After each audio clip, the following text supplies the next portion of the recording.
Assurer la visibilité de son site internet est sans aucun doute la partie la plus difficile et la plus onéreuse de votre stratégie marketing internet. Il est donc intéressant de vous concentrer sur vos futurs bons clients, c'est-à-dire ceux qui seront intéressés par vos produits ou services. Ils constitueront votre cœur de cible sur lequel vous allez orienter vos actions de marketing et de communication. Le premier élément de contexte client est celui de sa motivation. Quels sont ses besoins, ses envies ou ses défis? Que recherche-t-il? La meilleure façon de répondre consiste à formaliser ces éléments de motivation dans un profil type fictif, le profil d'acheteur. C'est ce qu'on appelle un persona. Et vous aurez autant de personas que de types de clients que vous voulez toucher.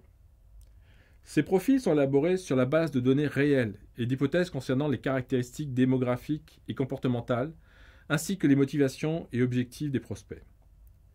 Pour définir un persona sur un marché B2B, vous vous intéresserez notamment à son entreprise, sa fonction dans l'entreprise, la position de son entreprise sur son marché, à ses enjeux personnels dans l'entreprise, ses objectifs et critères de succès, ses défis et la manière de les surmonter, et à son comportement, ses principales sources d'informations, les réseaux sociaux utilisés, les associations ou groupes auxquels il appartient, ses modes préférentiels d'interaction, etc.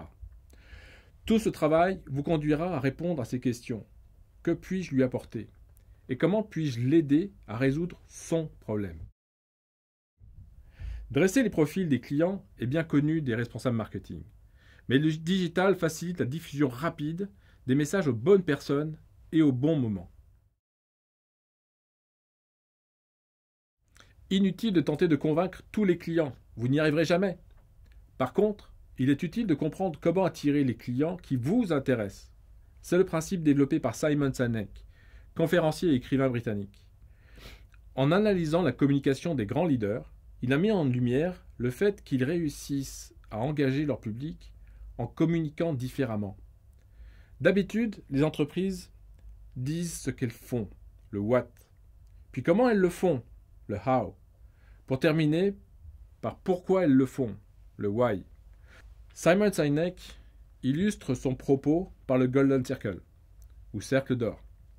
Vos clients n'achètent pas vos produits pour leur fonction, le what, ni pour vos éléments différenciants, le how, mais parce qu'ils croient en leur vertu, le why. Ce principe est d'ailleurs utilisé par plusieurs grandes marques. Evian ne vend pas de l'eau, mais de la jeunesse. Contrex vend de la minceur.